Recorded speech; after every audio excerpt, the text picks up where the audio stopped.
My name is Debbie Kilgore. I'm a 4-year cancer survivor.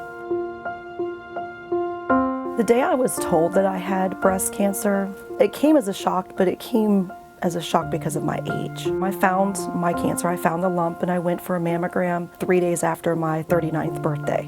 Within 2 weeks, I was in for surgery. While I was in the infusion area, I felt 100% comfortable. Every nurse that I had took good care of me, led me to believe that my needs was in their forefront.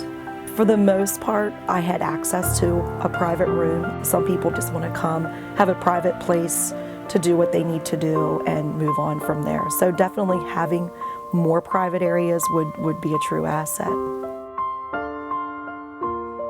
Transportation it's a huge issue. I was blessed I had my own transportation, but to someone that doesn't have that vehicle, it's very important, and it's something that a cancer patient shouldn't have to worry about. Some patients have a difficult time getting in here for treatment, and that's a big problem. We do have a volunteer driver and a van that was donated to the cancer center, but there's always some weak links in that system, and so having more people available and perhaps other forms of transportation would be a big step forward. One of the things you don't want to have to worry about as a cancer patient is how you're going to get by. Am I going to be able to afford my treatments? You know, so many of us live paycheck to paycheck, and then there's people that are living their lives already, you know, with help and assistance from others. So a cancer diagnosis is very scary. We have some patients that have a terrible time affording medication, or other patients, they can't take medications because they're not able to meet the copay. And so if we have a program where medicines can be either through donations or some type of subsidy or something like that, that would make a huge difference in some patients' lives. When I was finished, that's when I struggled the most. Every cancer patient worries about the reoccurrence. Did they get it all?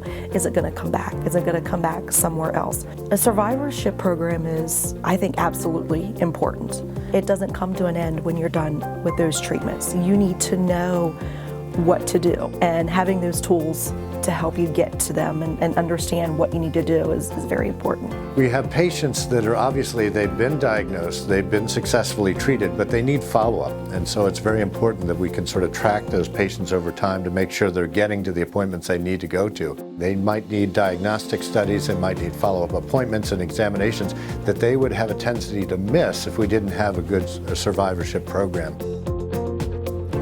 I had genetic testing done. I tested negative, but I also didn't know what that meant. I think that's important that people have someone to talk to find out, you know, what are the next steps after that.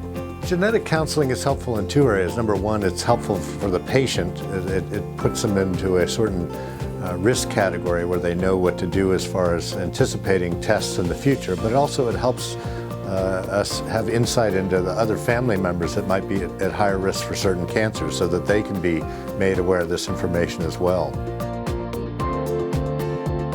More and more we see younger patients, which means younger children. But it's very important to include the children in the diagnosis. Having someone there, like a navigator, to give them the resources, who they can talk to, what they can do to include them more, help put their minds at ease, and giving them the tools to help with that. It's nice for patients to know that they're not alone in this journey. And it's nice to know that there's other people that have been down this road before and had side effects and dealt with them and came out on the other end with great success.